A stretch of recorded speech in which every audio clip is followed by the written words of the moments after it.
Serangan balasan. Pria Palestina serang sinagog Yahudi. Aksi berani warga Palestina tewaskan 7 Zionis Israel.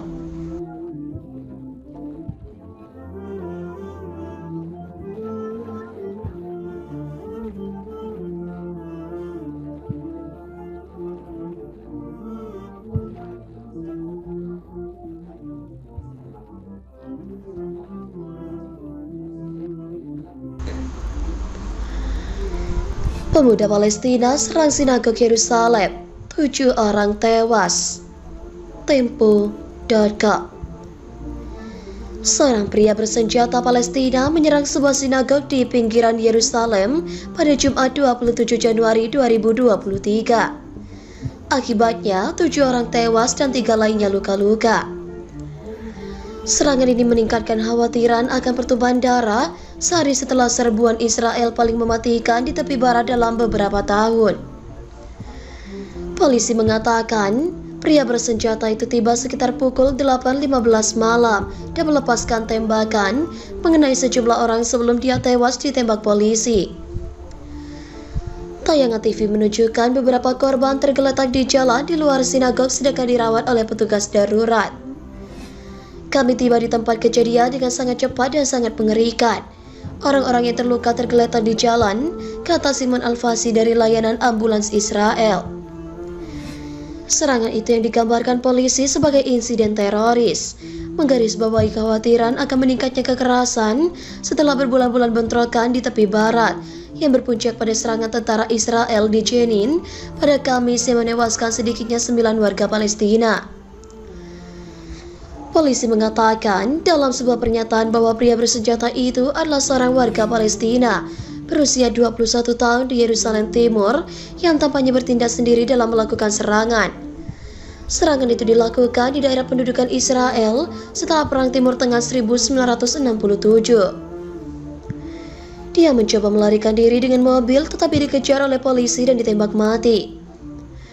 Seorang juru bicara kelompok Islam Hamas memuji tindakan tersebut sebagai tanggapan atas kejahatan yang dilakukan oleh Israel di Jenin dan tanggapan alami terhadap tindakan kriminal pendudukan.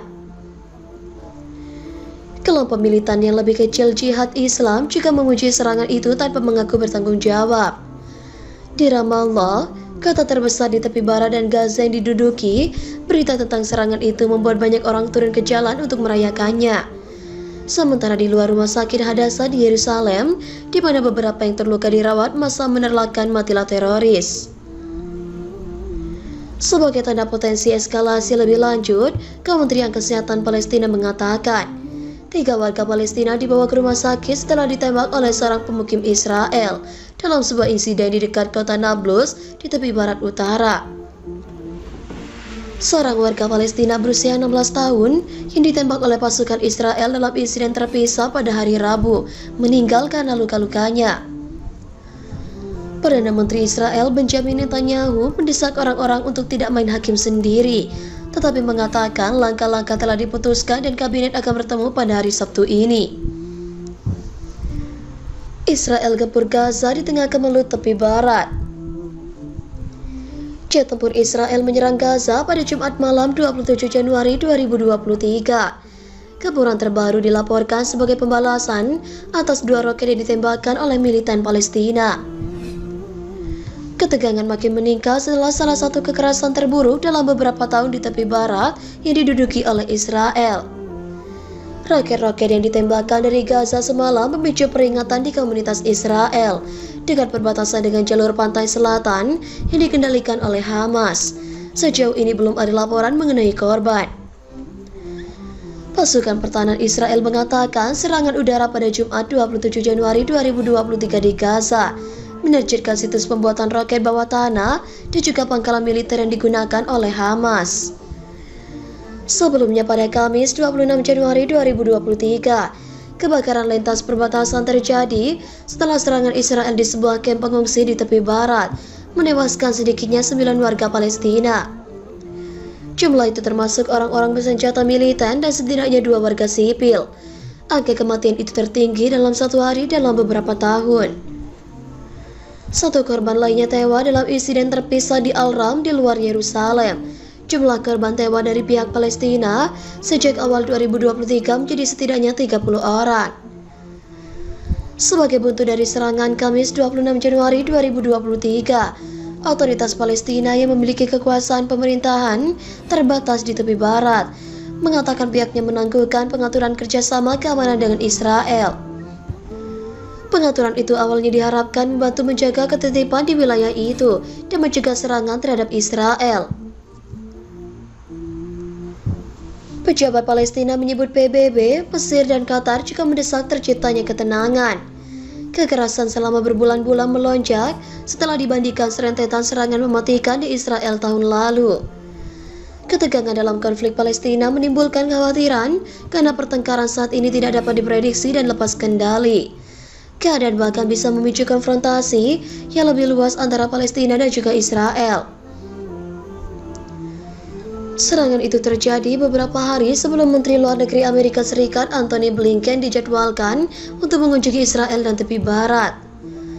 Pejabat Palestina mengatakan Direktur CIA Williams Burns yang mengunjungi Israel dan tepi barat dalam perjalanan yang sudah direncanakan sebelum kekerasan yang terakhir. Ia akan bertemu dengan Presiden Palestina Mahmud Abbas pada Sabtu, 26 Januari 2023 waktu setempat.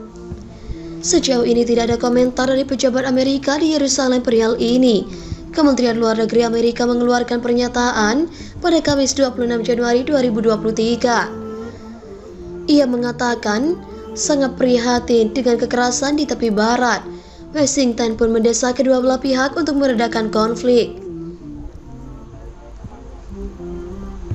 Perdana Menteri Israel Benjamin Netanyahu mengatakan Israel tidak ingin memperburuk situasi.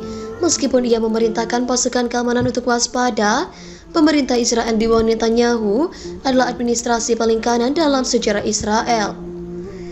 Mohon pada pihak terkait, pihak yang berwajib dan pihak yang bersangkutan untuk mengklarifikasi kebenaran berita ini.